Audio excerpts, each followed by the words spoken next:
Hey everybody, got a new show for you. It's 4 episodes of The Veil. It was a horror anthology show from 1958. Boris Karloff hosted and also starred in most of the episodes. It was made by Hal Roach Studios, and they went bankrupt after only 10 episodes and 1 pilot, and critics hail it as the greatest TV show never seen, because it was never actually aired on TV. I came across it on YouTube, and I think it's pretty cool. It's an eerie kind of cool show anyway. But hope you guys like it. And the trivia question for later is, Boris Karloff only actually was Frankenstein in 3 movies. So Boris played Frankenstein in only 3 movies. Name those 3 movies, and I'll have the answer at the end. See ya.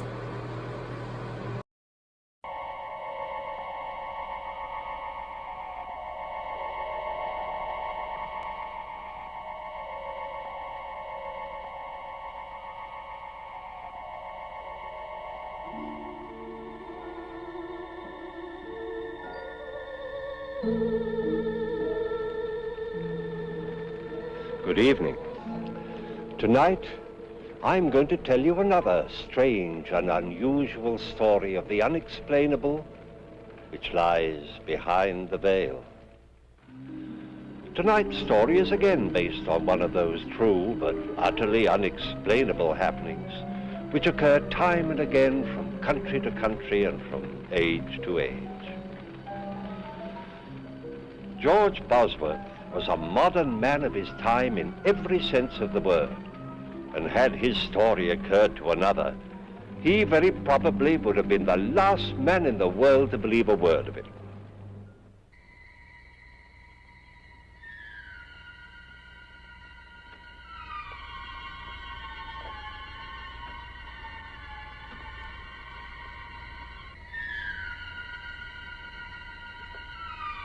Art Bosworth had had a busy day, and now, as the last customer left his shop, he prepared to close for the night.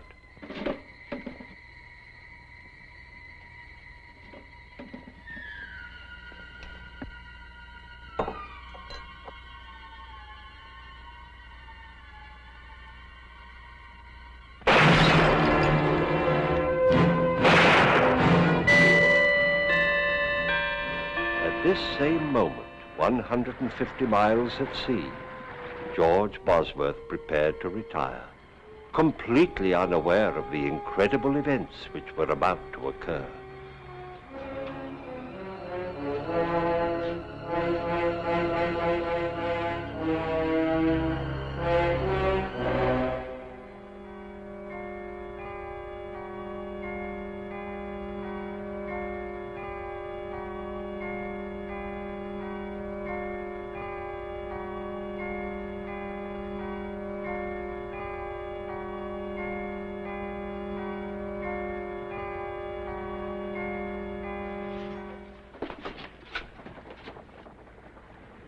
Captain!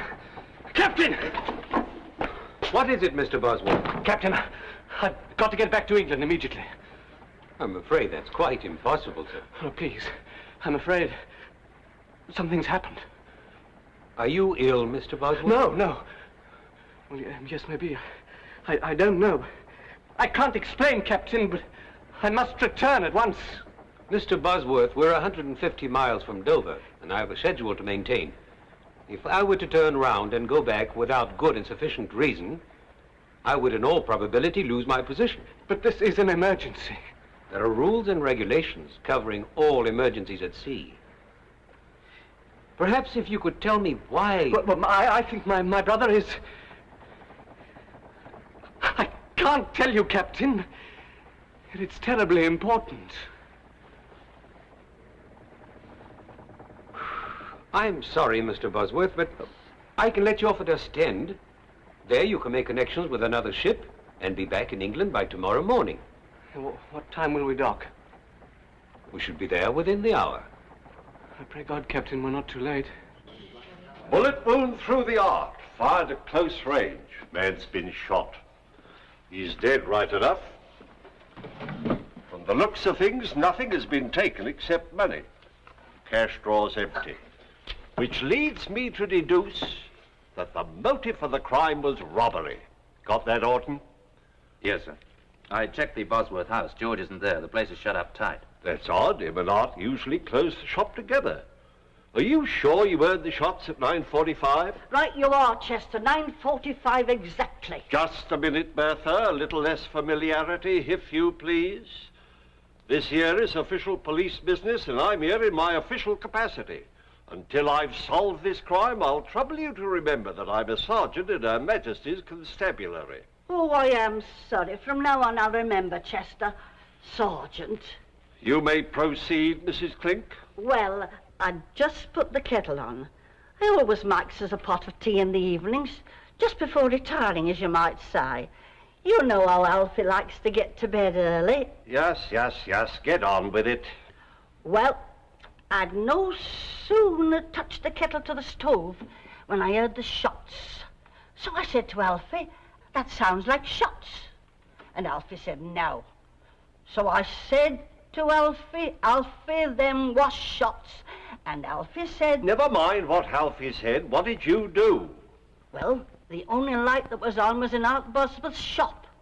So I run down here to see if he'd heard them too.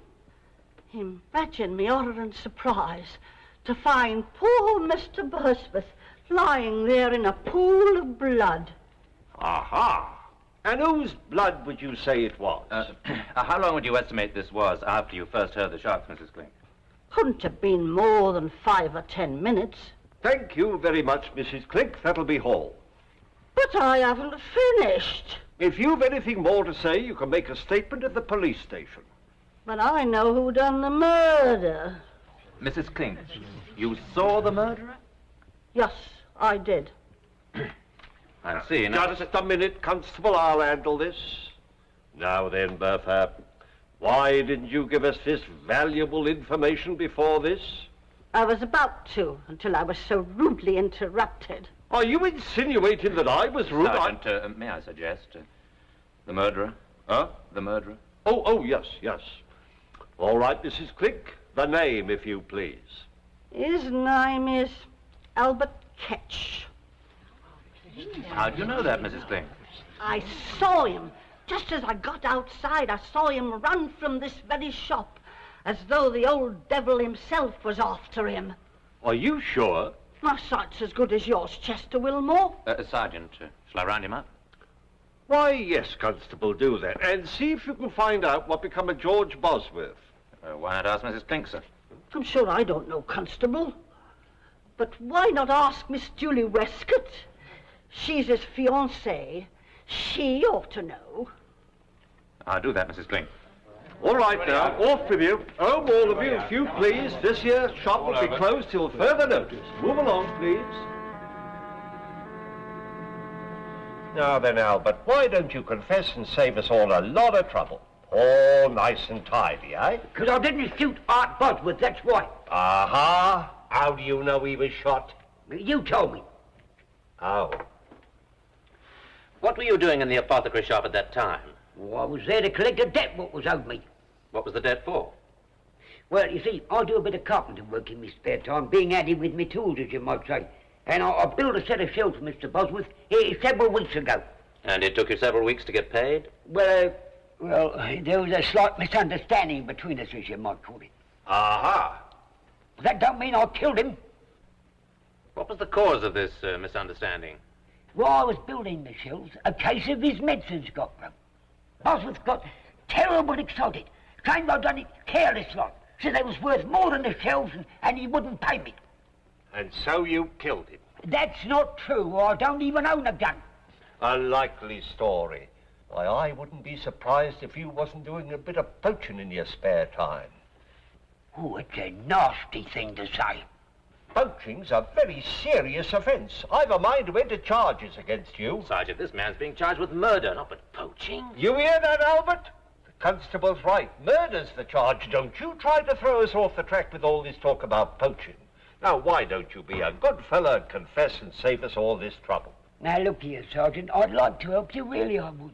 But you know I'm not the kind of man who'd kill a chap in cold blood.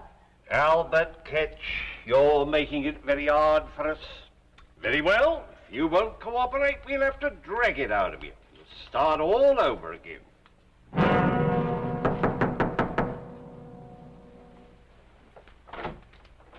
George, darling. What's happened? Come inside. Something's happened to Hart, hasn't it? Sit down. No, tell me. Yes, George, Hart is... Hart's dead. Too late. I'm too late. George, you were on your way to France. How did you get back so quickly? I had a feeling something was wrong. Who shot him? Who told you he was shot? Do they know who did it? The police have arrested Albert Ketch. Albert Ketch? But he didn't do it. Darling, I know this has been a terrible shock, but you weren't here. How do you know he didn't do it? Julie, please, take me on trust for now. Albert Ketch had nothing to do with Hart's death. Darling, you're upset. Why don't you lie down for a little while? I'll bring you some tea. No, please, I've got to convince the police that they're making a mistake. They've no reason to hold Albert. Darling, you asked me to trust you. I do. You know that. Can't you even tell me how you can be so certain? Julie, have I ever shown any signs of insanity? Of course not. Well, I haven't told you yet how I came back so quickly or why. I never even got to France. Because on the boat I had a vision. Of what? The whole thing. The whole thing? Yes. I saw the murder being committed.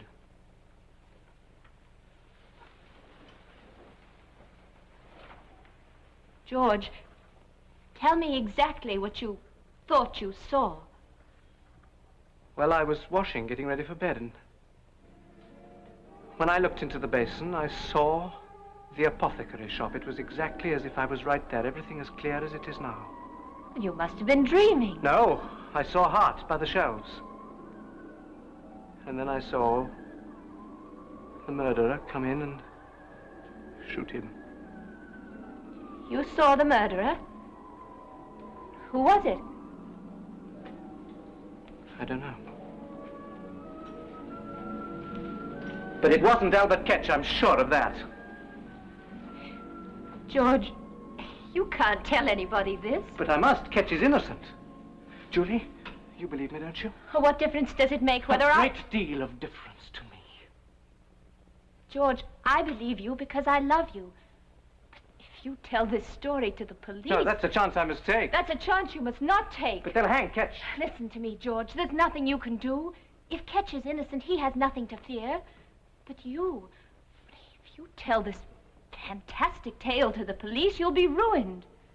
Julie, a man's life is in danger. How can I think of myself? Well, then think of me. You know they won't believe you. At best, they'll call you insane. And how will I feel? Hearing people talk behind your back, pretending I don't hear them, whispering? Julie, Think this of is not Hart. You know how he worked to build up the shop. Will you let all his work go for nothing? Well, that's what'll happen. Do you think people will do business with a man who sees things? I'm sorry, Julie. Whatever anybody thinks, I've got to try.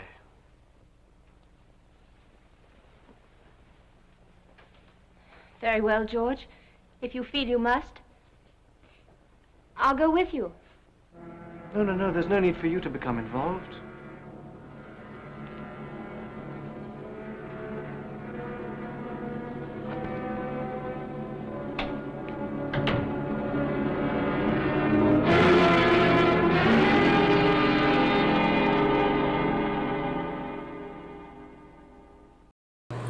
Fun fact, Boris was married to Dorothy Stein. She was the mother of his only child, Sarah Karloff. Well, Boris divorced Dorothy and married her very best friend, Evelyn Hope, the next day after he divorced Dorothy in Vegas.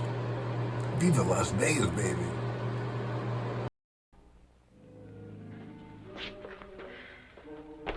Nothing back there, sir. Oh.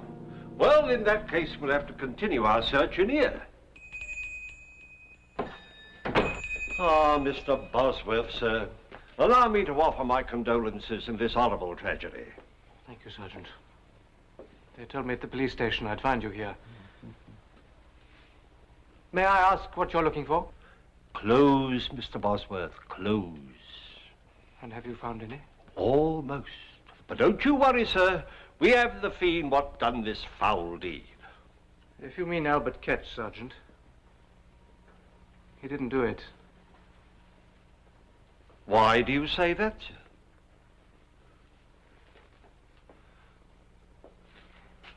Well, I ask you again. What makes you so sure that Albert Ketch is innocent? I can't tell you, Sergeant. You'll just have to take my word for it, but Albert Ketch had nothing to do with it. Well, that's rather a large order, Mr. Bosworth. Asking us to accept your word without anything to back it up. Mr. Bosworth, sir. I assume you can prove your whereabouts at the time of the crime? Well, yes, I can. I was on a boat on my way to France. Mr. Bosworth, who else besides yourself stands to inherit your brother's estate after his death? Why, no one. I'm the only... Just what are you driving at? Now, I'm sure the constable means no offence, sir, but let me fill you in on the facts. We have a high witness what places Albert Ketch at the scene of the crime. He had motive, he had opportunity. Sergeant, have a look here.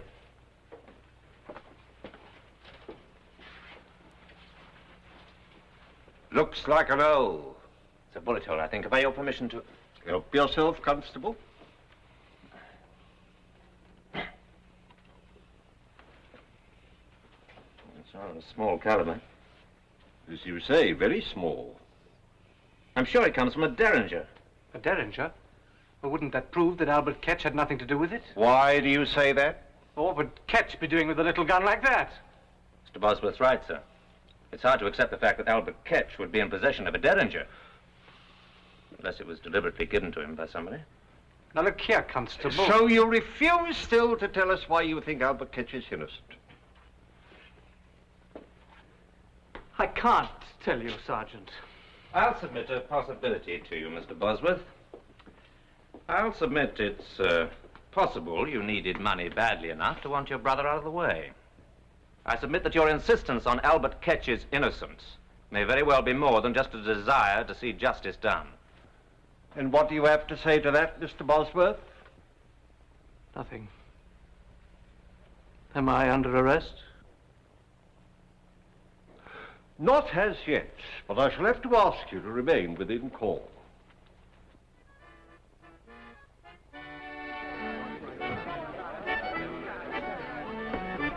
Evening, Mr. Bosworth.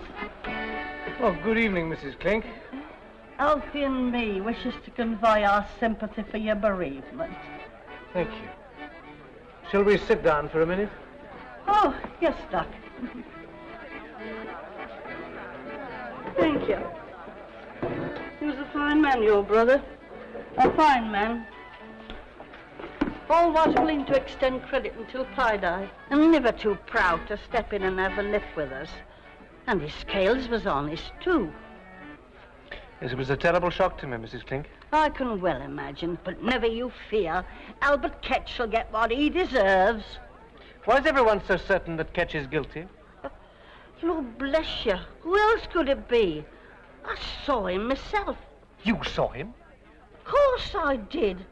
Has nobody told you? That Chester Wilmore. I am the most important witness. Are there any other witnesses? Not a one, and no more are needed, I can tell you that. Of course, Miss Westcott might have seen the whole thing. Had she been there 5 minutes earlier. Julie? What's she got to do with it? Of course, she might have been killed if she had. Yeah, but tell me, how does Julie fit into all this? Well, I'd just stepped out of my house for a breath of air before putting the tea on for Alfie and me, when I sees Miss Westcott going into the apothecary's shop. And it was hardly 5 minutes later when I heard 2 shots. I runs outside, and there goes Albert Ketcher tearing down the street. Naturally, I got the police. And it was hardly no time at all before they had him clapped in the pokey. Julie never said anything about it. Oh, I dare say she didn't want to worry you. So it's the first time I've ever known her to worry about anyone. What do you mean by that? I'm not the one to talk about a body when they're not present to defend theirself. But everyone knows as how Miss Julie Westcott considers herself much better than us common folk. What are you saying, Mrs. Clink? It's truth. Ask any of the girls, they'll tell you. Her and her fine talk about position and money and station in life. But she wasn't fooling your brother none. No, sir. She wasn't pulling the wool over his eyes. Oh, you poor boy, I've upset you with me wagging tongue. Alfie always says I talk too much. But don't pay any attention to me. You better get home and get some rest. And I'll be saying good night.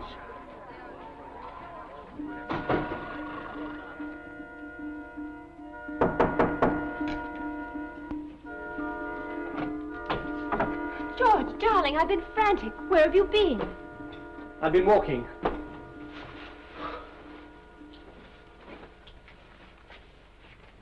The police think I'm involved in Hart's death.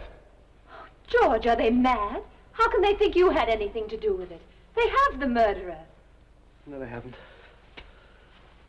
Ketcher's no more guilty than I am. Will you stop saying that? The police think he's guilty. Isn't that enough? No. Why are you so intent on seeing him hang? I'm not. I just don't like seeing you so upset, that's all. Julie, was there ever any trouble between you and Hart? Of course not. You know how fond of him I was. Except, well, he thought I was too ambitious, didn't he? Well, Hart was an old-fashioned man. He thought a woman's place was in the home. George, you know I only want what's best for you, don't you? Yes, of course. A woman needs security, a home, children, a husband she can be proud of. I know, you've been very patient. Well, not really, George. There were times during the last 5 years when I wanted to scream, when I wanted to say to Hart, why won't you pay George enough money so we can be married? He's earned it, he deserves it. But that's all over now. We can be married right away, can't we, George? Well, once a decent interval has gone by. Darling, we'll be so happy. Mrs. George Bosworth. I can't wait to see my friends' faces when I tell them. They didn't think it would happen, you know, really. They didn't think I knew they were snickering behind my back, as if I couldn't tell what they were thinking. That Julie Westcott, she isn't getting any younger. If George doesn't ask her soon, she may not get any more chances. Aren't you exaggerating just a little? Well, perhaps just a little. Now, promise me you'll think only happy thoughts while I make us some tea.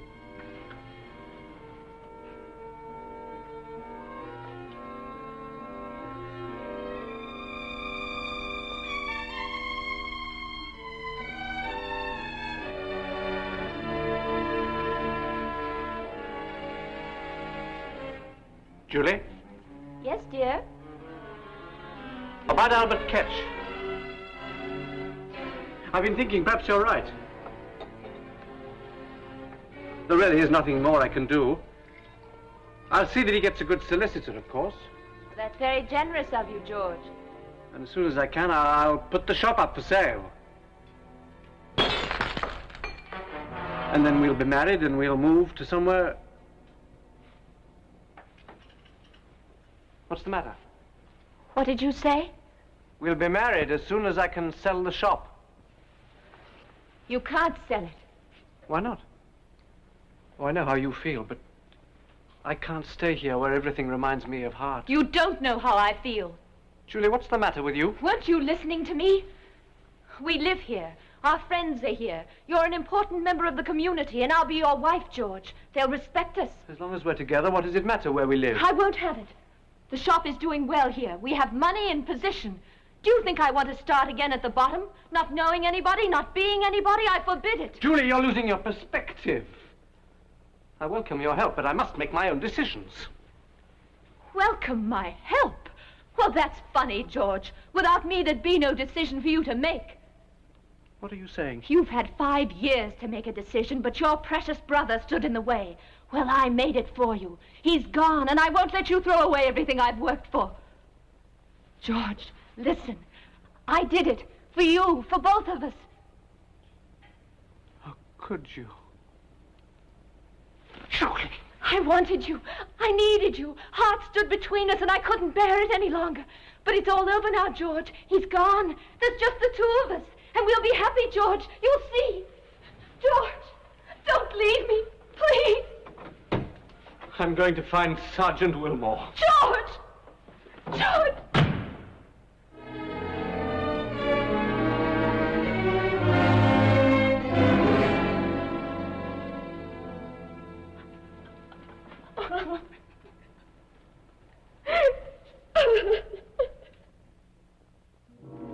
And so George, shocked and stunned as few men have had the misfortune to be, did his duty as he saw it.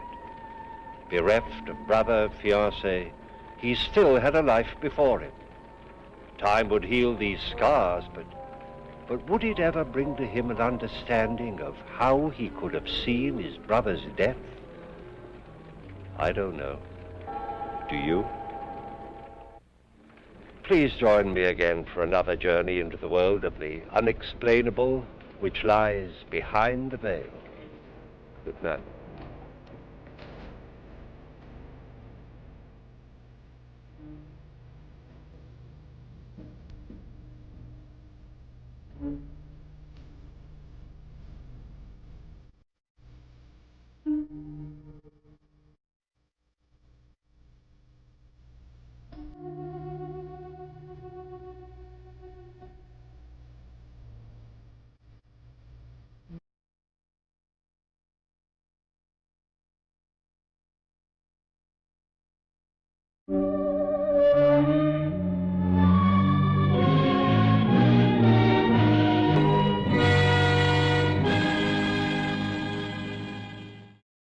Fun fact, Boris was one of the 12 founding members of the Screen Actors Guild. His card number was number 9. I thought that was kind of interesting.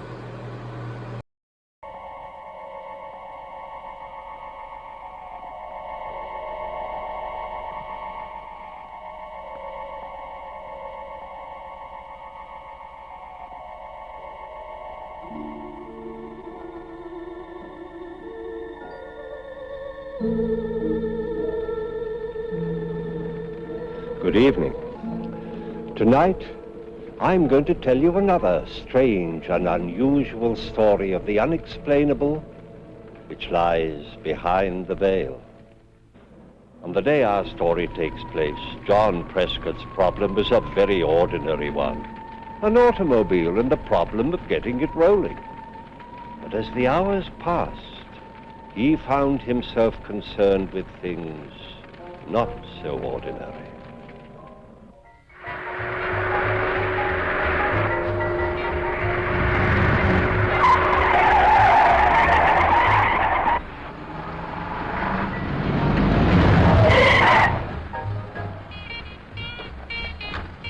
Sorry. You all right? I think so. I'll tell you more when I stop shaking. You did come around there awfully fast. I didn't know what made me do it at the time. Now it seems like a fine idea.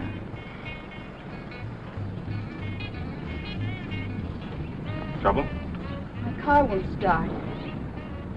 Let's have a look at it. Turn it over.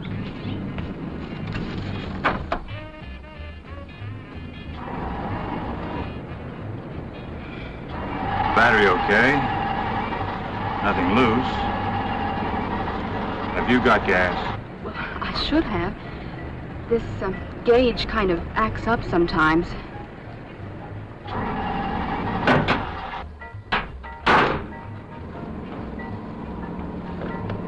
As you say, gas gauges act up sometimes.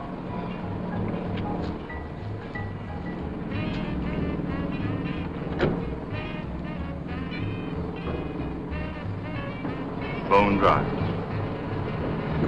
I'll push you out of the way and we'll go get some gas. All right.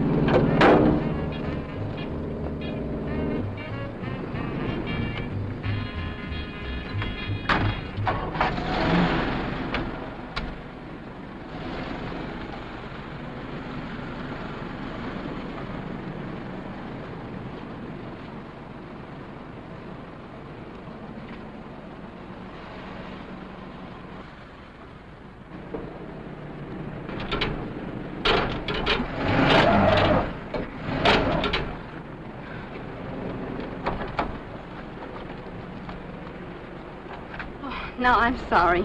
No harm done.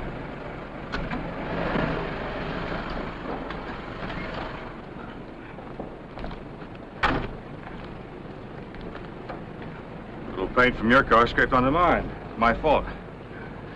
I'll straighten out your license plate and we'll be wrapped and ready.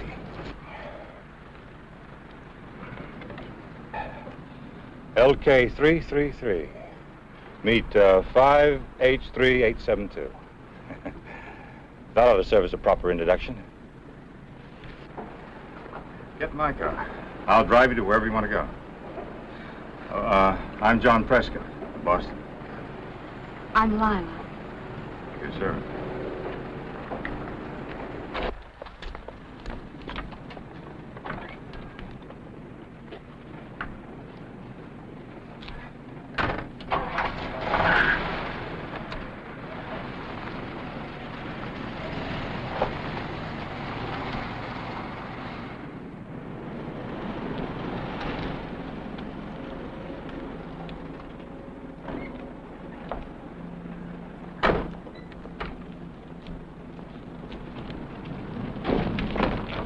What am I stopping for?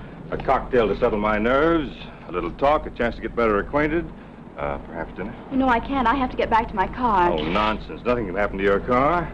As for us, who knows?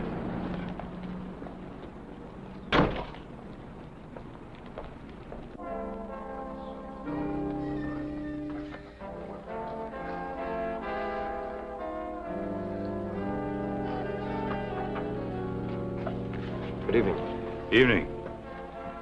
Martini? Thank you. 2 martinis. Yes, sir.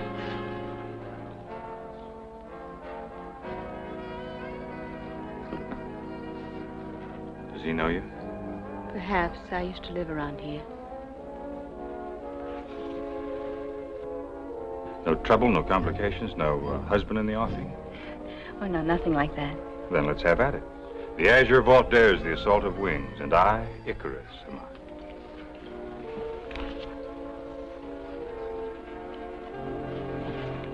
Thank you.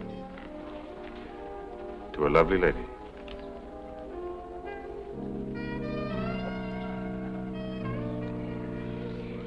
You have an easy way with words, John Prescott. A way uncommon with the Boston man. Throwback to my great-great-grandfather, Miles Prescott. A rider? Ship's captain. He sailed for the Orient, but was believed lost at sea with all hands. And was he lost? To the family. 20 years later, he was found in Tahiti and refused to come home. That's better. Gardenia's my favorite flower. Compliments you, Sal. Milky white like your skin, warm like your eyes, yet so mysterious, so beautiful, it's almost unreal. Let me talk to Morgan Debs. Let's get out of here.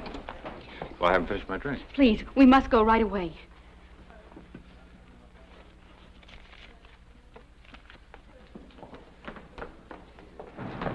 Hurry, please. What's it all about? Later, let's just get out of here now.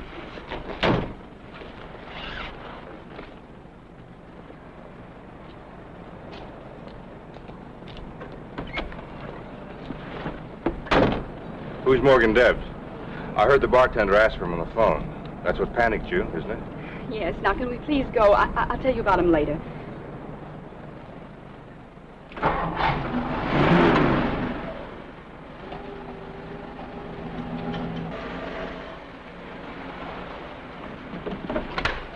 Wait a minute.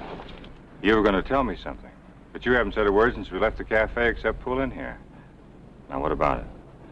You're in trouble, aren't you? Yes, but there's nothing anybody can do about it. Maybe there is. I, for instance, am quite a remarkable fellow. Tell me, who is Morgan Debs? I can't talk about it here. Please drive away or I'll be in more trouble. I don't see how that's possible. Look at you, you're scared to death. Now, calm down. Tell me the trouble. We can work something out together. Make up your mind to it, because I'm not leaving until you do. All right. There's a road down the highway that leads to Lookout Point. I'll meet you there at 9 o'clock. Please be satisfied with that. No brush off. Promise? I promise faithfully. All right, then.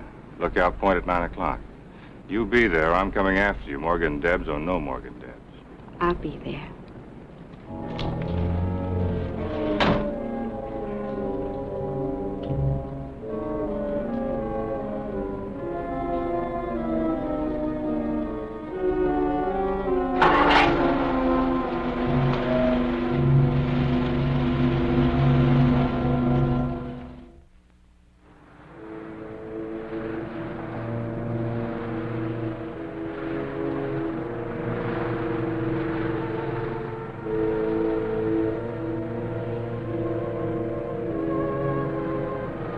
Good girl. You made it. I said I would.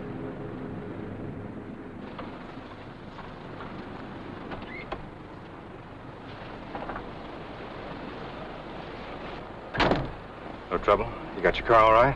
Where'd you park? Do you mind if we sit quietly for a few moments? A great part of my life is wrapped up in memories of Lookout Point. Now I come back here as often as I can. You're talking like a grandmother. I bet it wasn't too many years ago that you were giving the boys a bad time at high school dances. And at college, wasn't I the one? Is that where you met Morgan Debs? No. Morgan's a much older man. I suppose we have to talk about him. If I'm going to help you. And I'm determined on that point. Then listen carefully, John Prescott. This spot, Lookout Point, was my favorite place in the world. It was here that I brought all my problems, and here that I came to celebrate my small triumphs. Then one night, something terrible happened.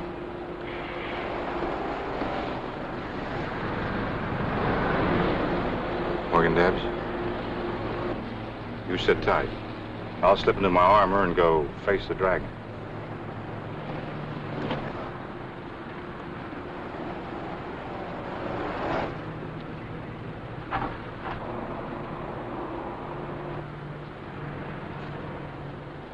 Mr. Prescott? Do I know you? I think you've heard of me. I'm Morgan Debs. I've heard of you. What are you doing up here? Delivering a message, Mr. Prescott. The young lady you're expecting will not be here. She agrees with me it is advisable for you to go on your way and make no further effort to see her. Why didn't the young lady give me the message herself? As I said, she will not be here. I don't know where you're getting all your information, but you're fouled up tonight. She's been here for the last 15 minutes. Lila?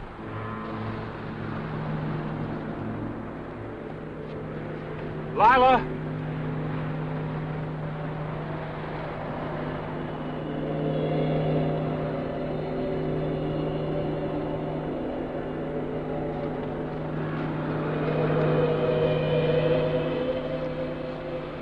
She was here a minute ago. What did you do to her? Nothing. I haven't moved from this car, as you very well know. You didn't have to. You've got a hold over her. She's scared to death of you. Why? Steady, Charles. We have no quarrel with Mr. Prescott. Now, why don't you just drive on and forget what happened here tonight? Why don't you tell me why I should? Now, remember, Charles, steady. A man can't lose a beautiful girl in the woods and just forget about her. Even if I assure you that she's all right? Then you do know what happened to her. Yes, I know. Well, at least tell me where I can reach her so I can call her or send a note or send flowers. I can't just run away like this. I'm afraid you'll have to, Mr. Prescott. Now, so far, no harm has been done. But if you persist pursuing this matter, innocent people will be hurt. Now, you don't want that to happen, do you? Of course not. But on the other hand, I don't want to go through the rest of my life wondering what this is all about. I'm afraid you have no alternative. Now, just drive on. I'll take care of everything here. You put me in an awkward position. You put yourself in an awkward position. I'm trying to get you out of it.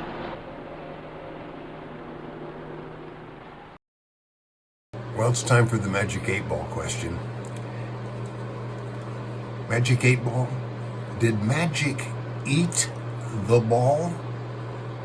Magic 8 Ball, did magic eat the ball? Let's find out. Here's the magic part. Positively. Wow. The Magic 8 Ball never lies.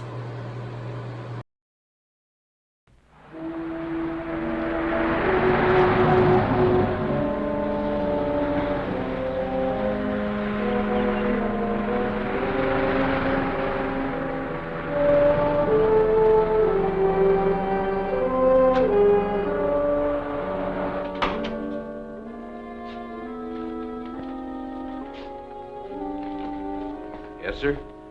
My name is Prescott. I think I should report something that happened tonight. I was at a place called Lookout Point with a girl, and she disappeared. Disappeared? You mean she ran away from you? I don't know. I was sitting with her in my car when a man named Morgan Debs drove up. I got out to talk to him. And when I looked for the girl, she was gone. Well, who was the girl? Lila. I don't know her last name. Did Morgan Debs know her? He must have. After she disappeared, he told me to forget about it. If something happens to her... Well, what could happen to her? I don't know for sure. But I'll tell you one thing. She was afraid of him. Did she tell you why? She was just about to when he drove up. That's not much, Mr. Prescott. Morgan Debs is a powerful man in this community. I can't very well question him without something a little more substantial to go on. Isn't it enough to know that she was afraid of him? Well, I only have your word for it. If I could talk to the girl... can't you tell me something more about her? She was beautiful, blonde, blue eyes, drove a red sports car. Her name was Lila, and she used to live around here. You ought to be able to recognize her from that. Sorry, I don't. Maybe she was before my time. I've only been sheriff here a year. Where are you headed, Mr. Prescott? I was driving home to Boston. But I don't think I should leave until I make sure that the girl's all right. Well, you get her name, and I'll do what I can to help you. In the meantime, where will you be if anything comes up? I'll be trying to help myself.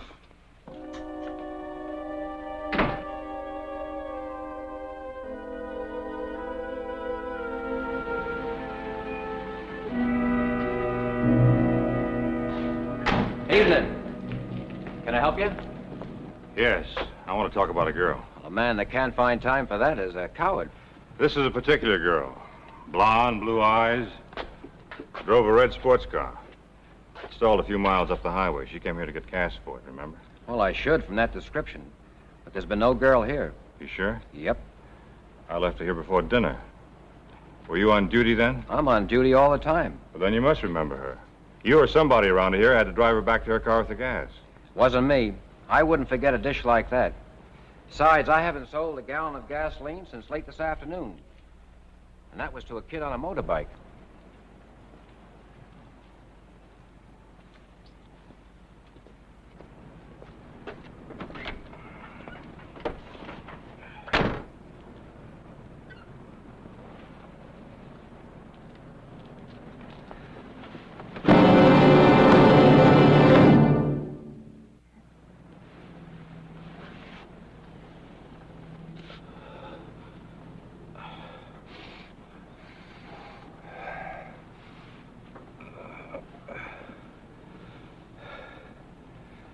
Thanks. You must be doing something somebody don't want you to do. Looks that way. Did you see who it was? No, Heard a car, thought it was business, came out here and found you. Did you see the car? Just the taillight as it drove away fast. Whoever it was knew their stuff. You're not marked up. Not so you can notice it. Do you know Morgan Debs? Mr. Debs? Sure. If it wasn't for him, I couldn't keep this place open. You a friend of his? In a way. At least I'm getting to know him better.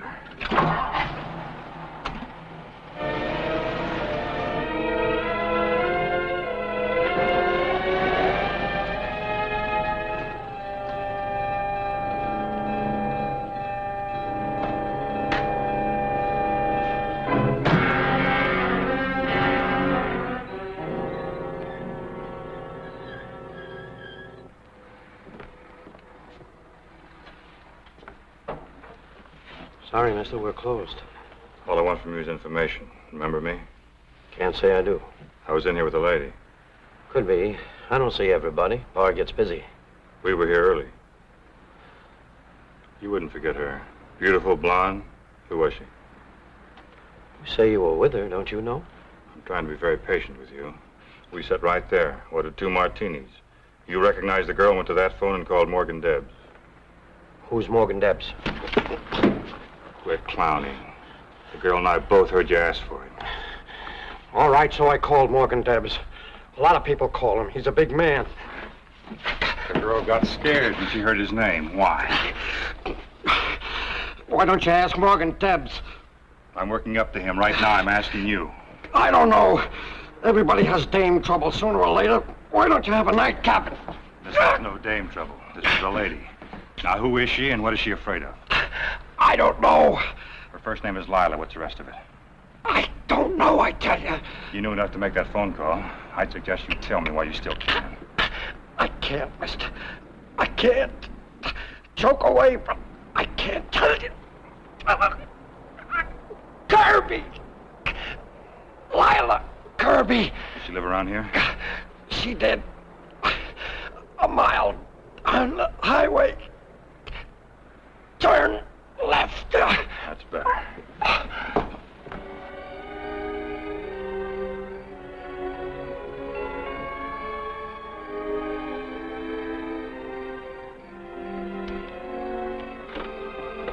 Mrs. Kirby?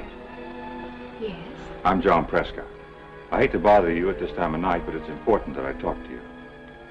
About what, Mr. Prescott? Your daughter. Come in, young man. Now, what about my daughter? I was with her tonight. She left me. Well, that is, we got separated somehow. I wanted to make sure she was all right. Of course she's all right, Mr. Prescott. John Prescott. How nice of you to bother. She's up in her room. May I see her for a moment? Well, it's awfully late, isn't it? Yes, and I apologize for intruding, but it's very important. If you'll wait in the study, I'll tell her you're here.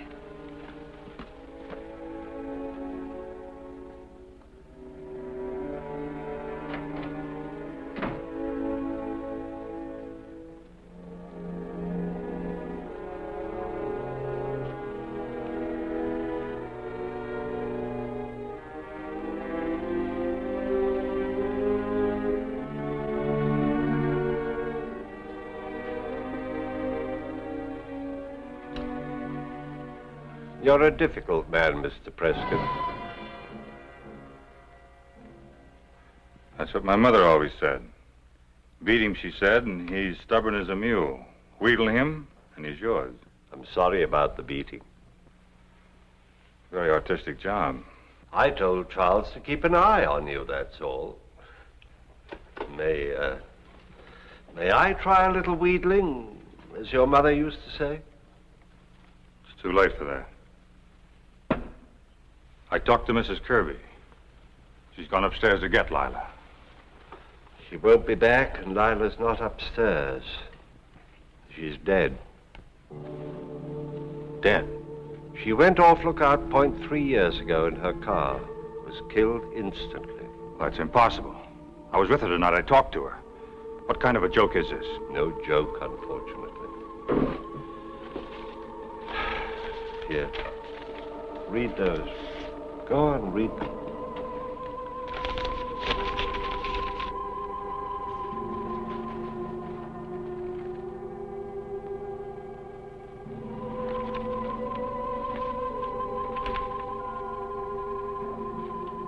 If Lila is dead, who was I with tonight?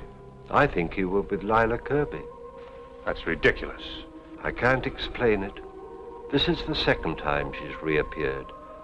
She seems to be drawn to Lookout Point, the scene of the accident. And, when you get there, she disappears? Yes.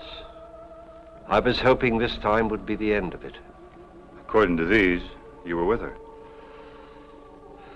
Yes. Lila's impulsive. I was the guardian for her father's estate, and there were things I had to discuss with her. And the night in question, she didn't like the things that I was saying and started to drive away. What about Mrs. Kirby? She's gone upstairs to get Lila. She is Lila's mother, isn't she? Yes, and my sister. Lila's death was a terrible shock to her from which she hasn't completely recovered. That's why I want to keep the news of these reappearances away from her. Anything that reopened the tragedy to her might result in her becoming completely deranged. I don't know. Maybe I am difficult, as you say. But it's hard to believe. Such a beautiful girl. So full of life. I met her this afternoon. Her car was stalled on the highway. Turned out she was merely out of gas. What kind of a car was it? A red sports car. Low, rakish. Just the kind you'd expect her to drive. That's Lila's car, all right. But it's been lying at the foot of Lookout Point for 3 years. Hardly seemed worthwhile trying to have it towed away. Now you understand why I didn't want to tell you anything of this.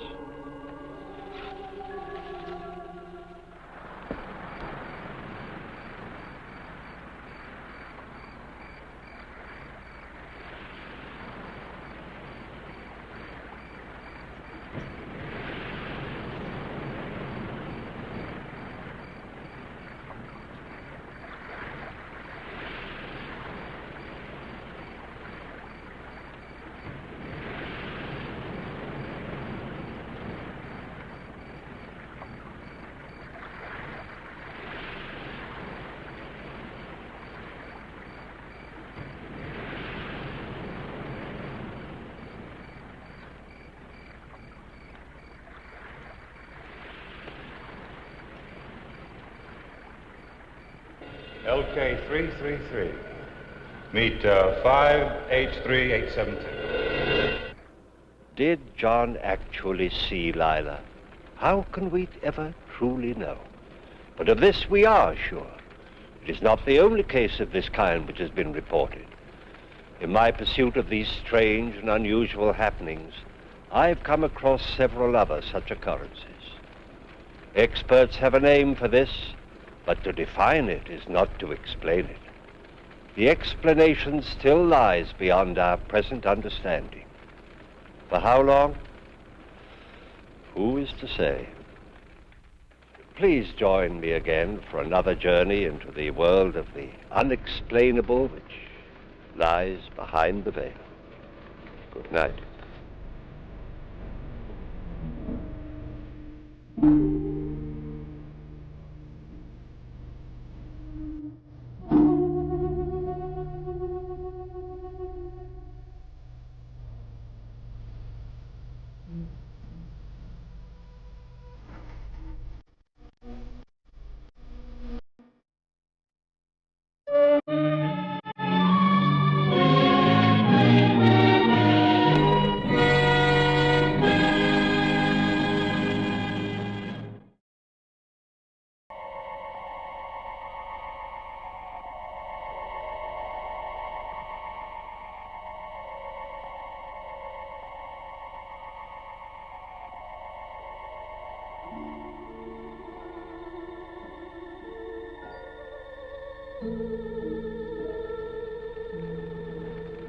Good evening.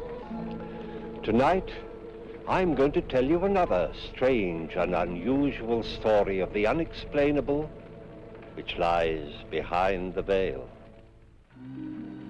Tonight's story was developed from a report contained in the files of the Gloucester Historical Society. Like many others which I have come across in the course of my research, it involves happenings of which we've long been aware, but for which there are no satisfactory explanations.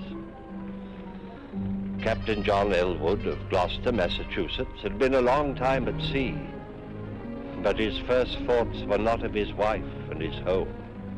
If they had been, perhaps none of this would have happened.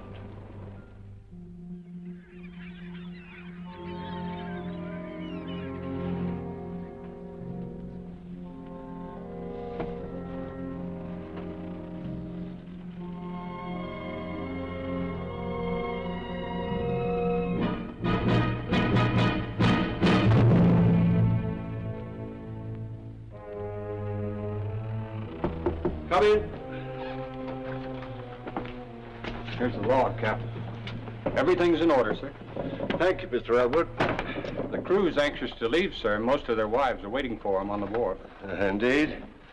The way they're behaving, you'd think we were months overdue instead of just 2 weeks. They've likely heard of our trouble with the snakes, sir. Happy to see us alive. Well, just the same, they'll grab their men by the ears and march them off to the paymaster before they start to kiss them. Ah, sir, some. There are all kinds among them. Is Mrs. Elwood out there? Oh, no, sir. The captain's wife is too well bred to show her emotions in public. Indeed. I want you to do something for me, Mr. Logan. I have to go to the company's office to make my report. Will you see that my gear's taken straight to my house? I'll do it myself, sir. That's very kind of you. Tell Mrs. Elwood that I'm fine. Be with her presently. Aye, aye, sir.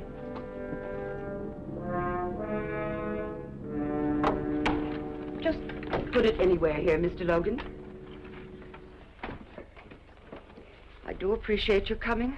I was so worried, what with the hurricane and reports of the plague. Oh, it wasn't the plague, ma'am. Oh? Well, just a lot of poisonous snakes that came aboard while we were in Florida. There was talk that some of the men died. Aye, 2 seamen. 3 others were bitten, but we saved them. It must have been a terrible experience. We were finding snakes, ma'am, all over the ship 2 weeks after leaving the wharf. Did the captain say how long he'd be? No, ma'am. Just said to tell you that he'd be along presently. Well, best be getting his dinner. Yes, ma'am. Thank you kindly, Mr. Logan. You're welcome, ma'am.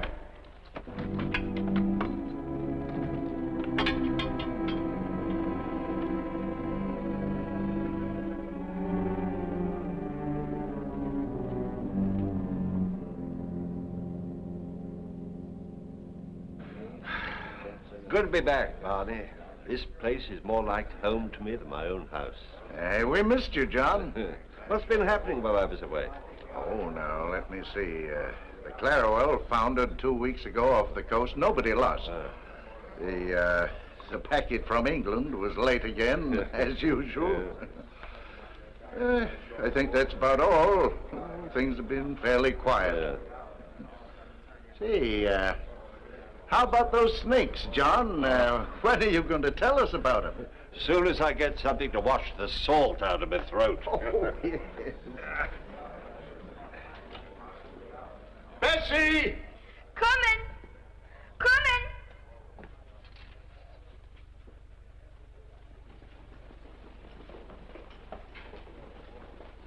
And all of a sudden, there they were, slithering up the lines and the gangplanks like so many fiends of hell. There's hundreds of them, somebody yelled. See that they pay their passage before they come aboard, I said. Hi there, my pretty. You're the one I've missed the most since I went away. You ought to be ashamed, taking such liberties, and you a married man. Well, if I weren't married, would you still object? Ask me no questions and I'll tell you no lie.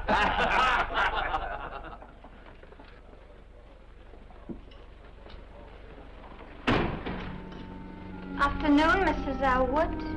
Good afternoon. I'd Like a bottle of that Spanish wine that Captain Elwood favors. I think he'd enjoy it with his dinner.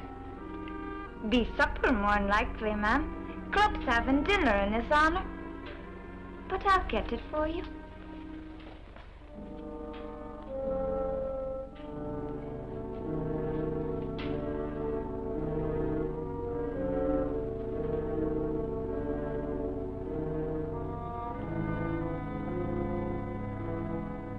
Nobody would have been hurt, but some of the fools tried stamping on the snakes with their bare feet.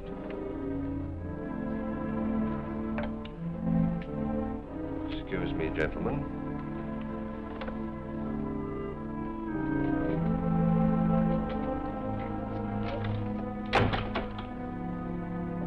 Are you by any chance spying on me?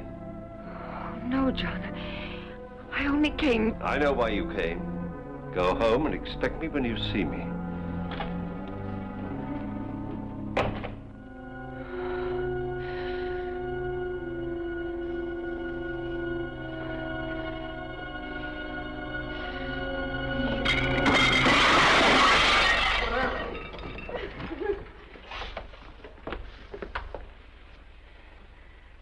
You may charge the spoilage to me, Captain Barney. My apologies, gentlemen. Shall we go home now, dear?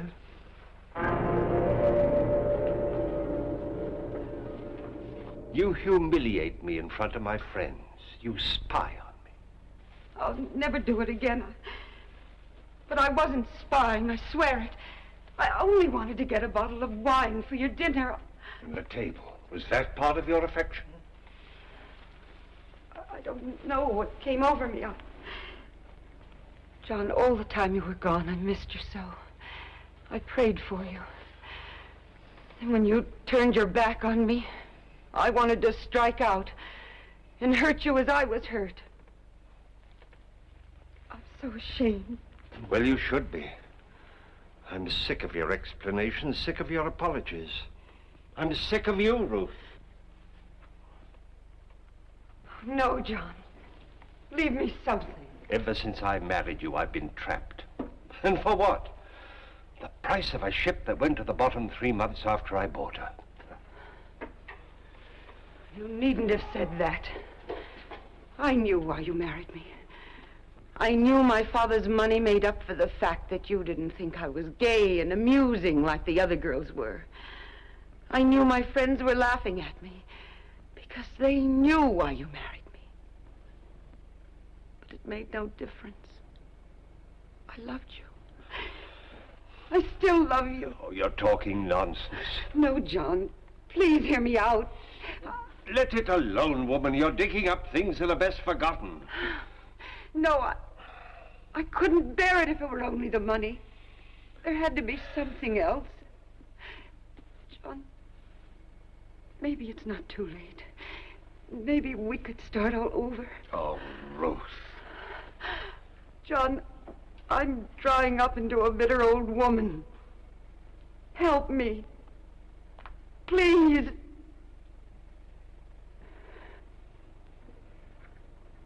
I'll unpack your things.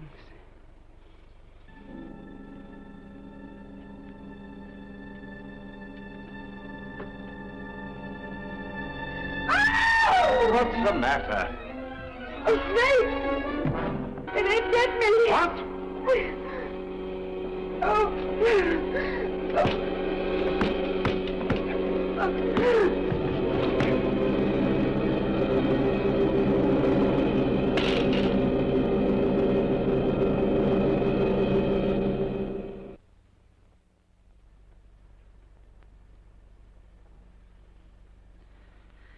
John? It's all right, Ruth. The snake. He's dead. I killed him. Now, I've taken care of your hand, and the doctor will be here soon. I don't think we'll need him, though. I'm sure I got all the poison out. You saved my life. Well, there wasn't much else I could do. You could have let me die. Why didn't you? Don't be foolish. But you could have. And if you had, you'd be free. No more arguments. No more trouble. You could do as you pleased. But you didn't. You saved my life. Oh, John, maybe we can start all over. Maybe. Try to get some rest, Ruth. I'll get you something warm to drink.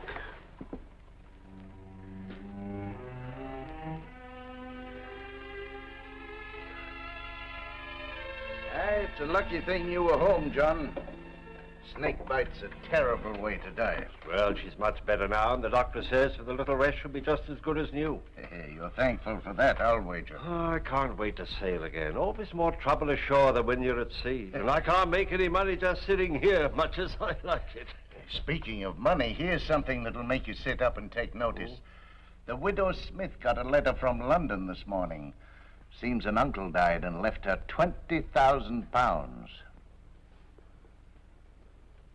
£20,000? Hey, he'll be a lucky man that gets her. He could buy any ship in the harbor with that. Too bad you're already married, John. You know, I always had a sneaking suspicion that she was partial to you. Well, drink up and let's have another one on the house. Hey, you're not still thinking of that money, are you? Oh. It won't do you any good. You got one wife too many. Come on, have another drink. Oh, thank you, Barney. I don't think I will. I'm going to get back to Ruth.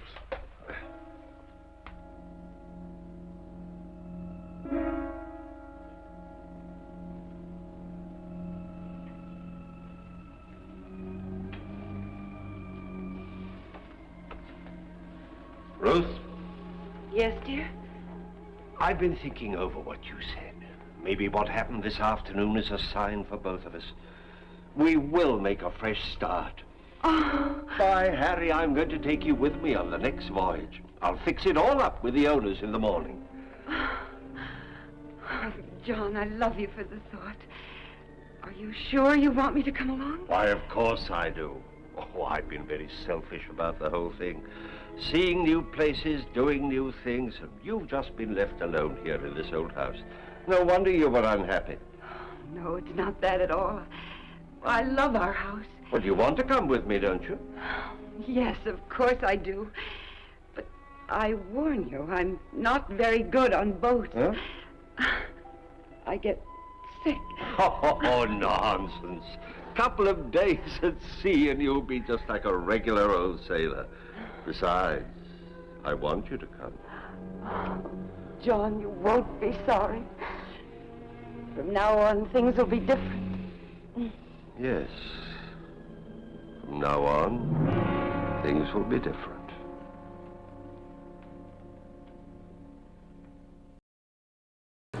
Not such a fun fact.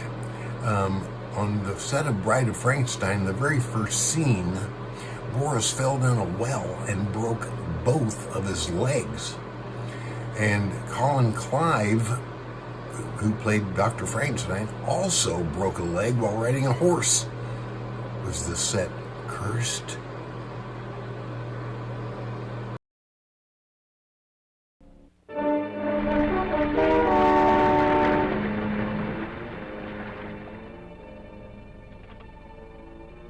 Have the carpenter repair the after-deck ladder before somebody breaks his neck.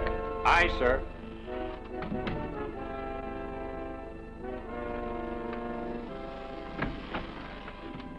How are you feeling, Ruth? I'm much better, John. Good. I'm better. Good. The cook's made you some more of his specialty. Another calm day like this and you'll be completely well. I didn't mean to be such a burden to you, John. You've been very patient with me. Oh, nonsense. I should have brought you before. You've no idea what a comfort you've been. No idea how lonely a captain's life is. Oh, I should like to be with you as often as you'll let me. So you shall, my dear. Don't let your tea get cold. You know, I dozed for a while and I had the strangest dream. Well, I hope it was a good one. Oh, yes. I dreamt this was our old ship. And instead of cotton, there was money in the hold. I couldn't improve on that myself. We were so happy in the days when we had money, John. I find I'm thinking of them more and more since we left home. But when I'm well, things will be different, John. You'll see. Yes, yes. Yours! You're not very well. You'd better come and lie down and get some rest. I didn't mean to get sick, John. All right. I didn't want to get sick. I'm such a burden to you. I should have stayed home. I should have stayed at home. Try to get some sleep.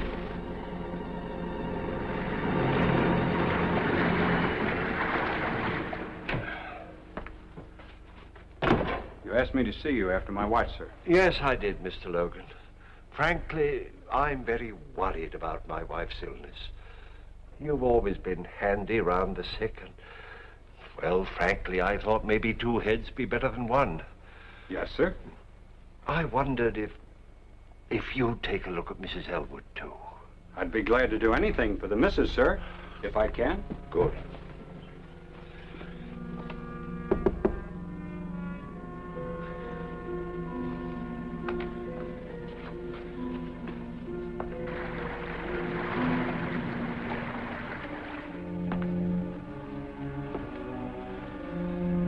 First, I thought it was cholera. No, sir. It's like nothing I've ever seen. Well, if she's not better in a few days, we'll lay a course for St. Augustine. Aye, sir. And you'll enter a full report in the log, won't you? I will, Captain. I do hope she's better soon. Thank you, Mr. Logan.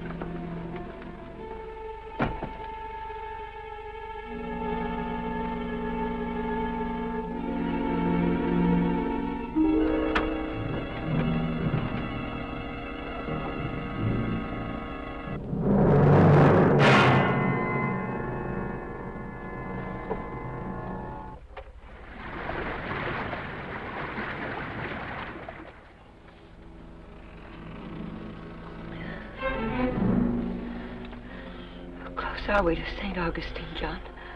We hit some rough weather during the night. Slowed us up. Rough weather? I didn't even feel it. You were unconscious, I'm afraid. We must get there soon, John. We will, dear, we will. Now try to get some rest. I have to go up on the bridge.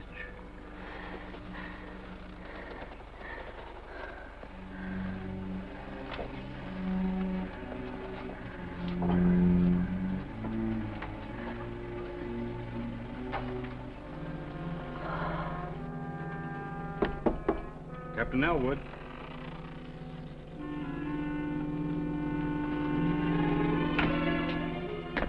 Sir, we're way off our course to St. Augustine. If we don't turn now, we'll... I'm well aware of our position, Mr. Logan. My order stands. We stay on course for Jamaica. But I looked at Mrs. Elwood yesterday, sir. She won't last that long. My wife and this ship are my responsibilities. She'll be alive when we get to Jamaica, I warrant it. As you say, sir.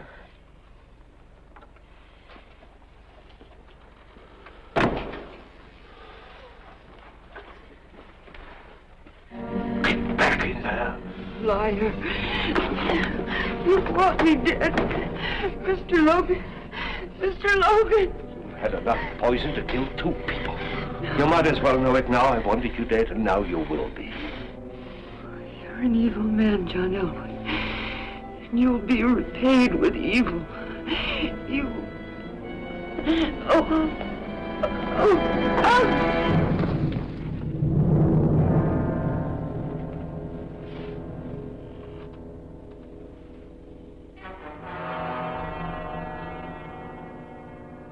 John, you can't spend the rest of your life in mourning. You got too many good years ahead of you. I miss her, Barney. Oh, of course you do. It's only natural, but you've got to start thinking of yourself. Ruth wouldn't want you to become a hermit. It's lonely without her. But at your age, that can't last forever. The Widow Smith has been visiting you, hasn't she? Yeah, she's been very kind. She knows what it means to lose someone you love. She's a fine woman, John. I think she's got her eye on you. Oh, nonsense, Barney. I'd never think... Oh, I'll give you a year. Nobody expects you to wait longer. And, John, it's time you got out of the house, now. Think so? I do. We're having supper tonight in honor of a new member. Your old first mate, Logan. You've got to come, John. He'll be expecting you. Oh, I don't know. I'm giving you orders. Now stop acting like a lost puppy.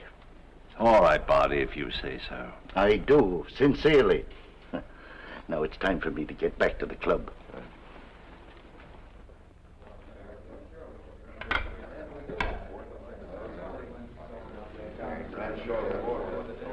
Why, Captain Logan, congratulations and welcome to the club.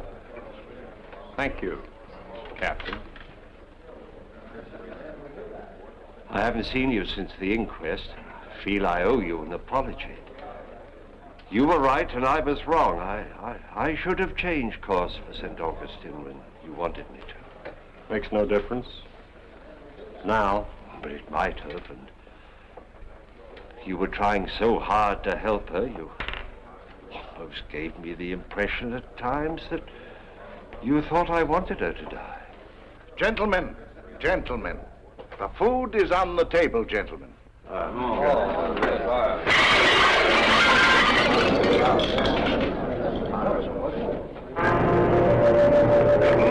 wench! I didn't do it, sir. I didn't. You're the only one in this room? I didn't touch it, sir. I swear I didn't touch it. Look. It's exactly the same as when Mrs. Elwood did it. 'Twas a ghost, sir. 'Twas a ghost that did it, sir. Stop that nonsense! 1,000 pardons, Captain. Give us 10 minutes, and in the meantime, the drinks are on the house.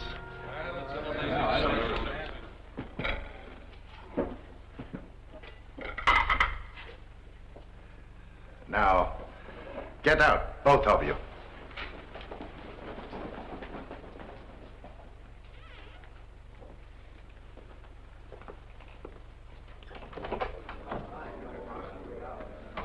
You may come in now, gentlemen.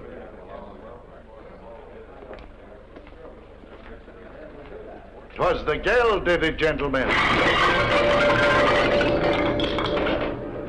Saints preserve us. 'Twas her ghost. Her ghost. No.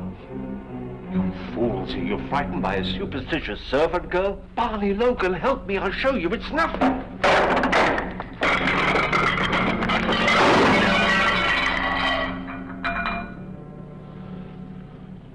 You're behind this, Logan. You're trying to trick me. Trick you into what, Captain? You think I killed her. You're trying to trick me into saying that I did. No, I didn't. I swear I didn't. I swear I didn't. Captain Elwood, I think you'd better leave.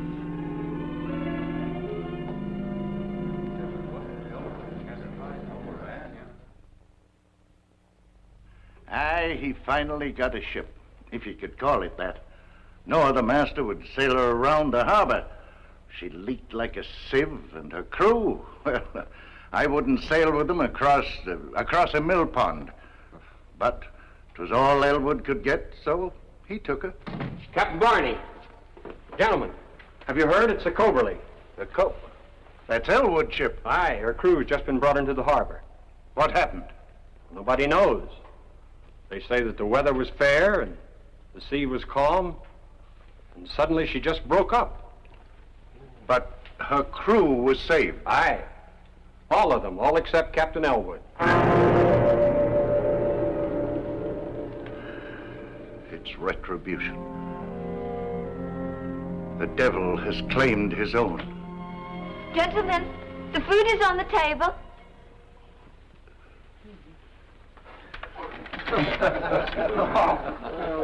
again.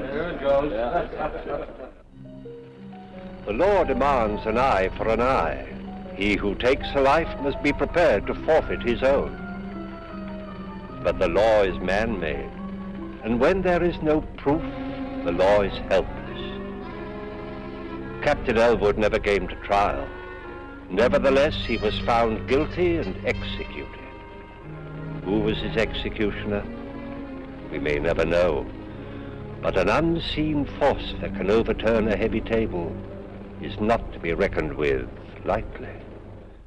Please join me again for another journey into the world of the unexplainable, which lies behind the veil.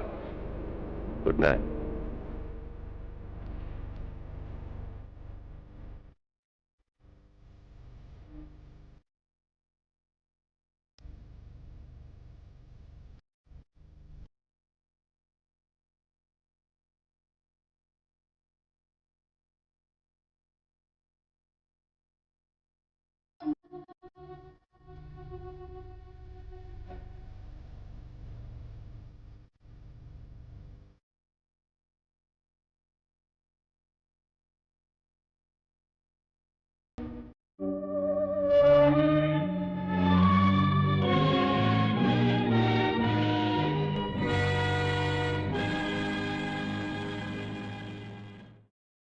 Fun fact, kind of a weird fact, Boris's last words to his wife on his deathbed, Walter Pidgeon. I thought that was really strange. He must have been in delirium or something. Back to the show.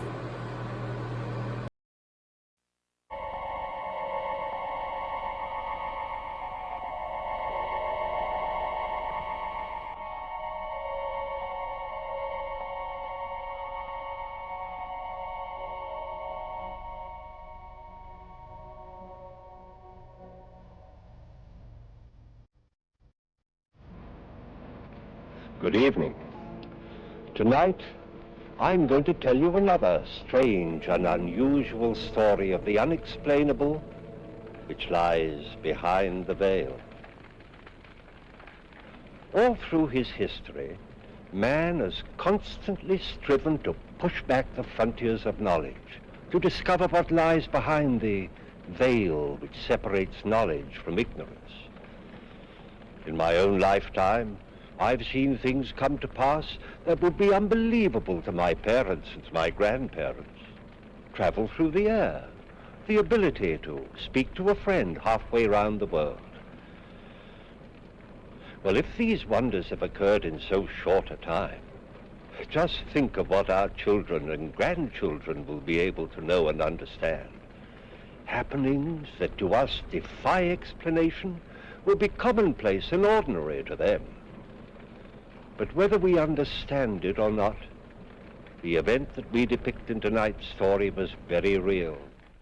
It started with a cry for help, a plea to Almighty God, and following that, to a mortal.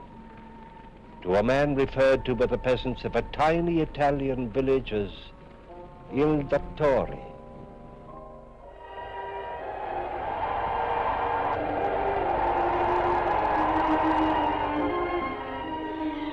Preghiamo, Gesù. Vi preghiamo, non più di questo non posso fare. Oh, Madonna Santissima, di Gesù. Salvaci questa bambina e la nostra vita. Non abbiamo altro al mondo. Abbiamo tante di quelle preghiere. Faccia che il dottore venga in tempo, Madonna Santissima. Aiutaci tu. Sì. Sì, cara, ti passerà. La mamma è qui con te, amore. No, cara, no.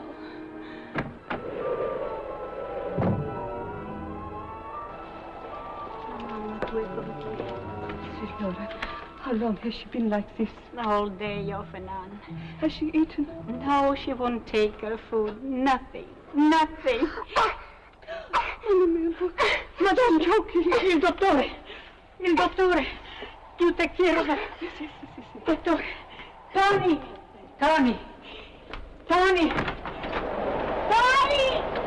Papà!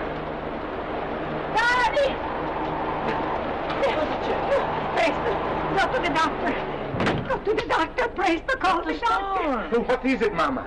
It's Francesca. She's worse. But the truck is broken down and it is 2 miles to the doctor. You want your sister to die? Do you not have 2 good legs? Stupido! Fama presto! All right.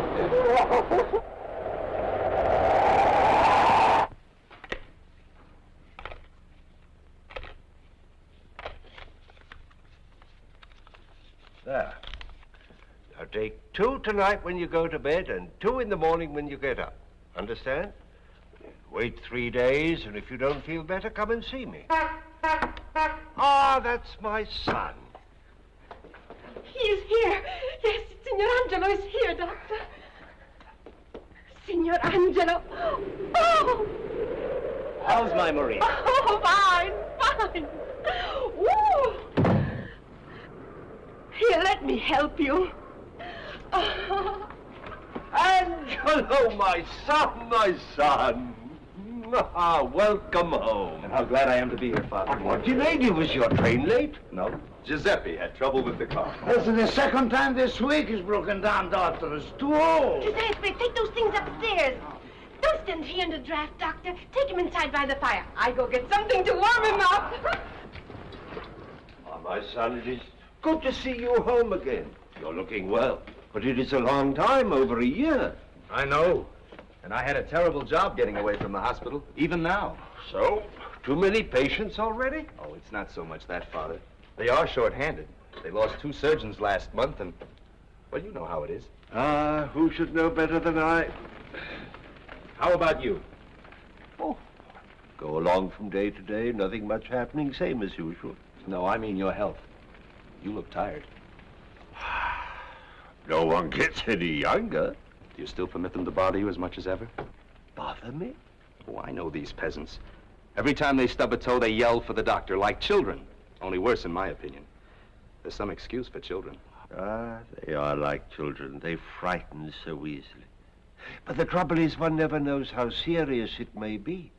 A stomachache can be unripe apples or an appendix. A little temperature, a simple cold, or maybe the beginning of a serious fever.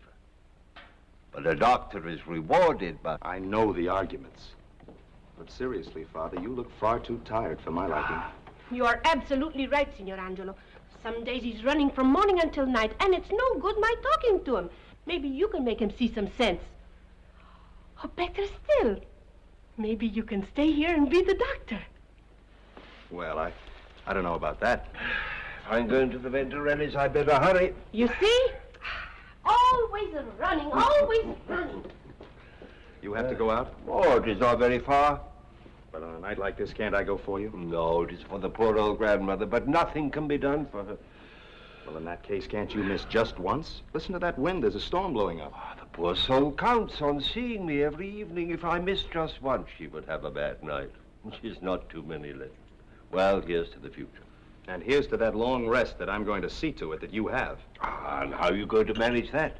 Come back here and take my place? And bury myself here in this...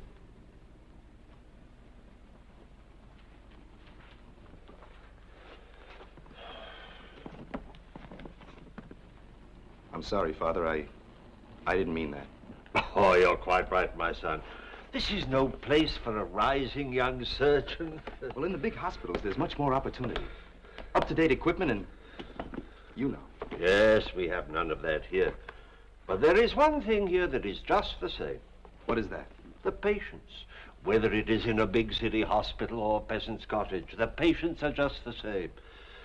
All a little helpless, a little frightened. Well, I must go. I wish you didn't have to leave. Tell you the truth, I wish I didn't too. Giuseppe!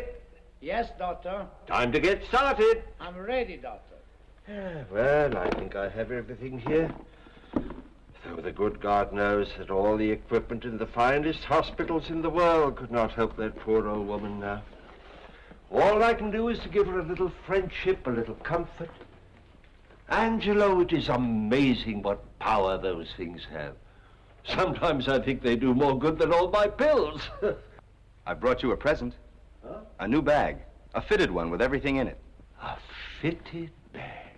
But I warn you, you're not going to need it for long. How is that? Because you're going to retire, and you're going to come and live with me in the city. Retire? Leave these people? But, Angelo, they are my children. I could not do that. Why, no. I could never do that. Now you get back before the storm gets any worse. Don't let them keep you talking. I'll be back before you know it.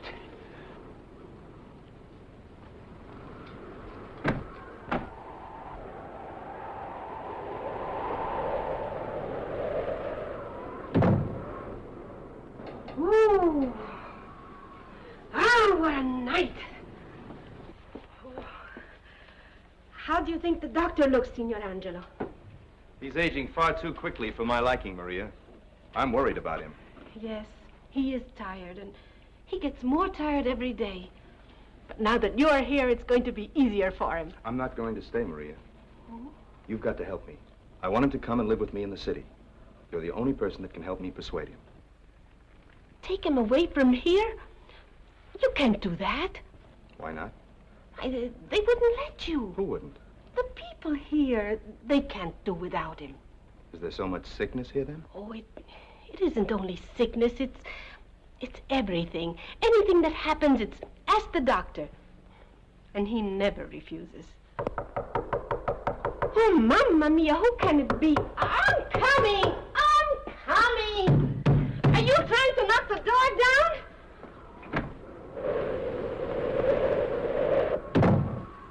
Tony Bianchi, what do you want? The doctor, he must come at once. The doctor is not here. But he must come. But how can he come if he's not here, stupido? What's the matter, Tony? Buenos Aires, Signor Angelo. It is little Francesca. She is very sick.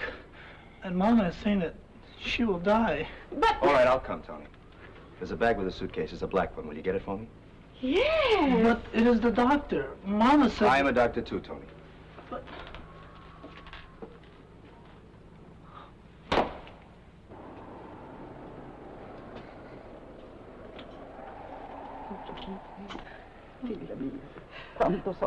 He is very sick. Where is that Tony? I should have gone myself. Why doesn't he come? The doctor will come. He always does. Coraggio.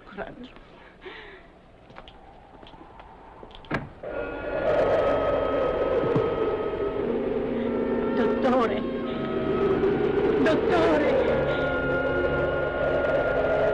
Santa Maria!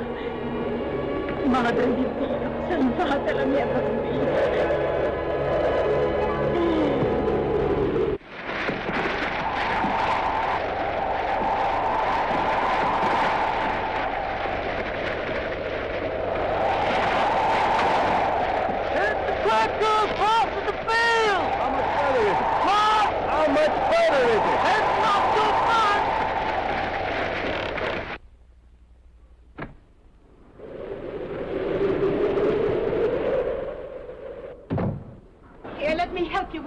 Be careful, Maria. The doctor says he's hurt. Now what have you done with yourself? He's scalded with boiling water. Let me see. It is nothing. Aye, that is bad. Fix it easily. All right.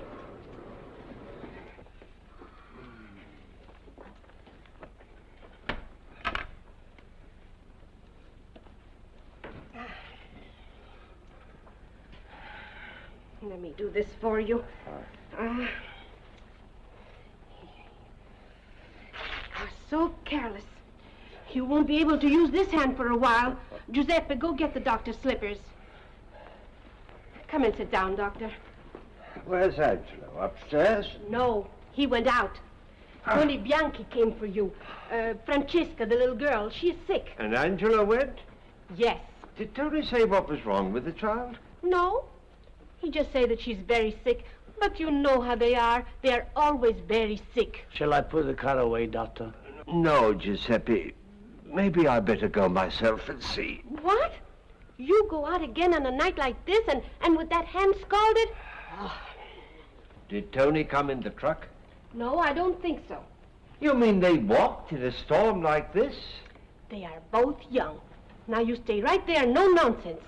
I hope he'll be all right. Of course he'll be all right. He's a doctor, isn't he? I know, but... You worry too much. Now you stay right there and rest, and I'll go finish the dinner. Giuseppe, take the car and go down the road. You may be able to pick them up before they get there. Yes, Doctor. In any case, wait and bring Angelo back. Va bene.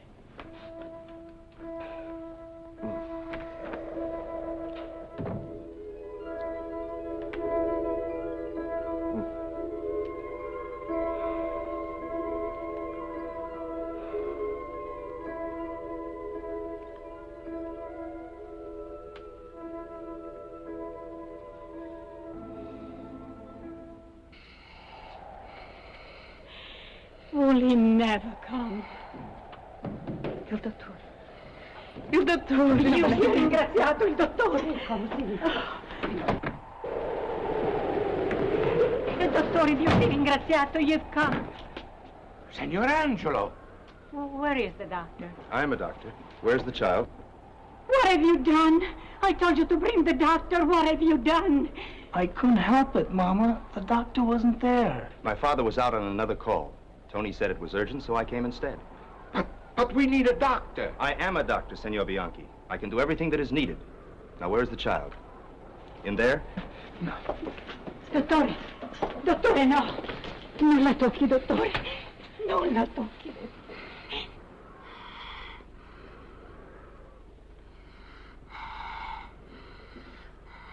My baby. My baby. Just a minute. Let me look at it. No. You must not touch her. I'm not going to harm her.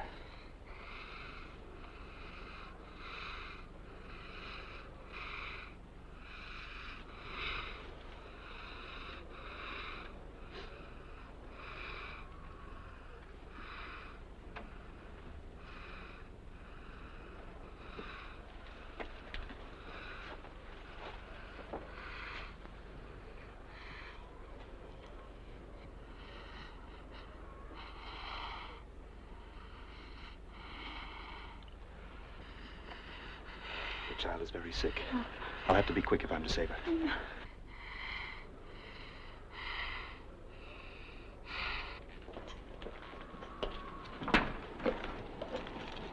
I'll have to boil these. Put some water on the fire. You heard me? I have to boil these instruments. What are you going to do with them? I'm going to operate on the little girl. No, Senor Angelo. You will not touch.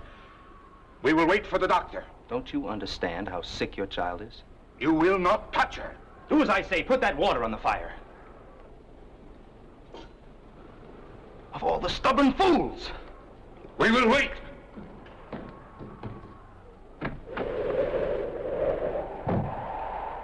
Giuseppe, what are you doing here? Where's my father? He's sending me with the car to take you back. Go back and get him. Tell him these fools won't let me operate and it's a matter of life and death. Now hurry!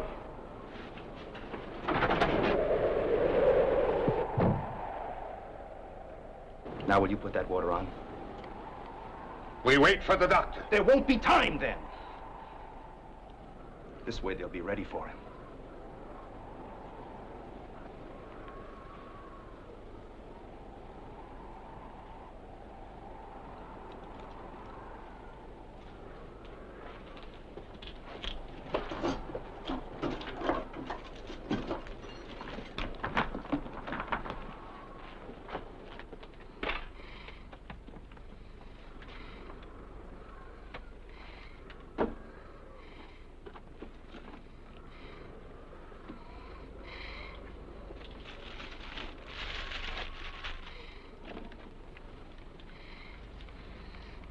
Since you're too stubborn to let me help you, pray. Pray that my father gets here in time. Un miracolo, Madonna Santa, un miracolo. Ti prego. È una nonna che ti prega. Oh! My baby's going to die. My baby's going to die. Oh, no. No, no, morirà, no. Vede, detto. Signor Angelo. Get out. I say you must not touch her. I can't wait any longer. You must not touch her. Stop, you fool. Your child is dying. 1 minute, 2 minutes, she'll be dead. Do you want her dead? Do you want to kill her? Dottore! Dio sia ringraziato. Dottore.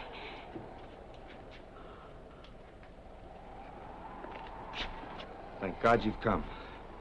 Now, will you go?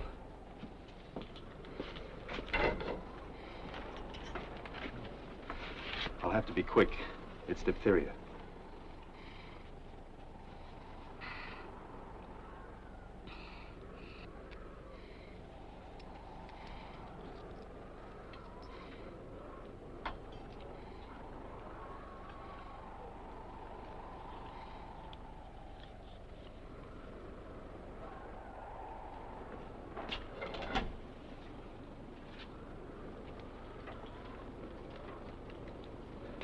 Father, you look all in.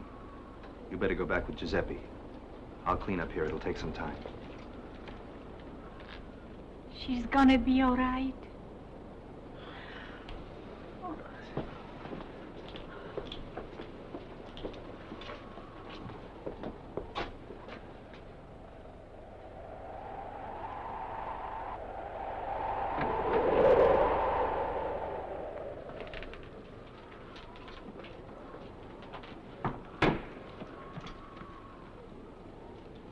You'll have to see to it that the child has absolute quiet. You understand? Has Giuseppe come back with the car yet? No, Signor Angelo. Are you not going to wait for the car? No, it's probably broken down again.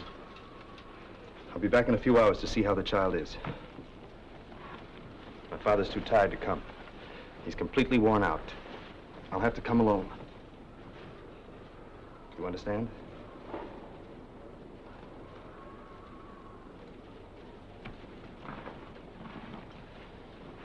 Senor Angelo. Yes? Many thanks. Doctor?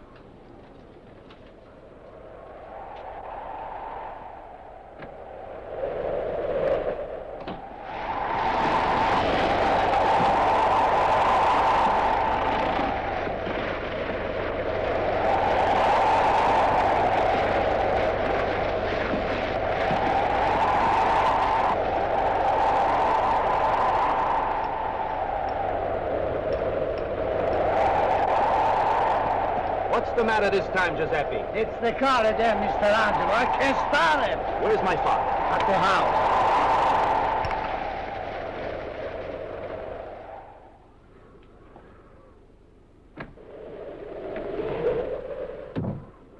Here you are at last.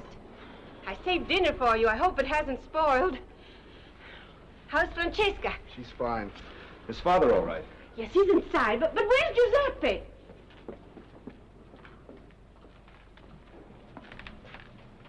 Are you all right, Father? Father? Huh? Oh, it is you, Angelo. Are you all right? Why, yes, I'm all right. Thank goodness. I was worried about you getting through that storm. Well, we worried about you, too. Didn't we, Maria? What happened to your hand? He scalded it at the Venturellis. Oh, it is nothing. How is it with the little Francesca? Oh, she'll be all right. I'm going back to see her later on. What is the matter with these peasants? A child choking to death for lack of a simple tracheotomy, and they wouldn't let me touch her. Thank goodness you showed up when you did. Another minute, and I'd have had to knock out that crazy Bianchi to save his own child's life. And when I saw the car was broken down and you had to come back through that storm, What's the matter? Didn't Giuseppe bring you back? No. He never returned to the Bianchis after he took you home. I passed him a mile up the road. Why? What's wrong? The doctor hasn't been out. Not been out? You were with me, Father. What's the joke? What is this? I have been asleep here all the time. Ask Maria.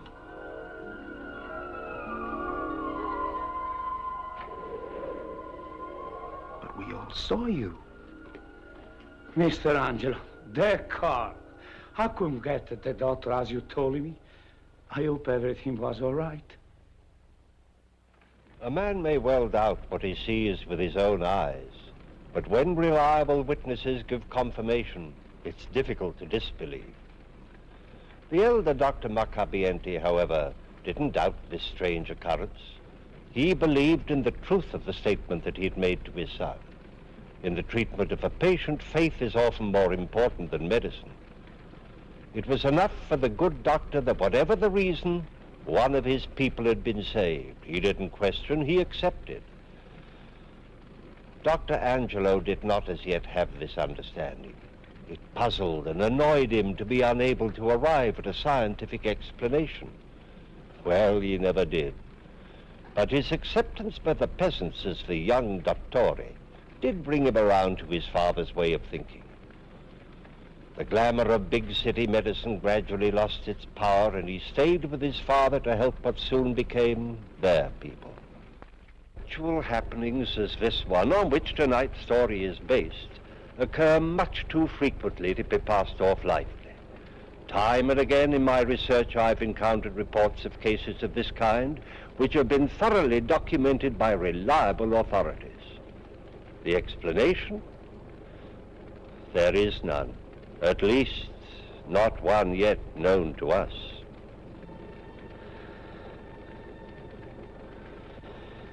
Please join me again for another journey into the world of the unexplainable that lies behind the veil. Good night.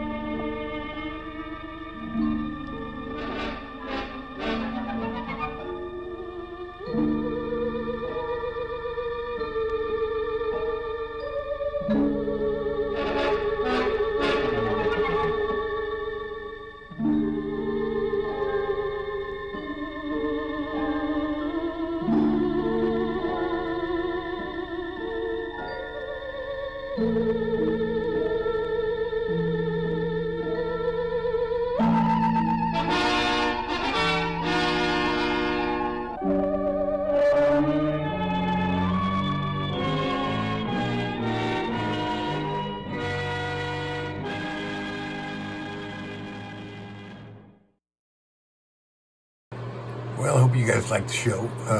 The answer to the question, what were the 3 movies where Boris played Frankenstein, was the 3 movies are 1931, Frankenstein, 1935, The Bride of Frankenstein, and 1939, The Son of Frankenstein. So there's the answer to the trivia question. Hope you guys had fun, and thanks for watching. I'll see you next time. Take care.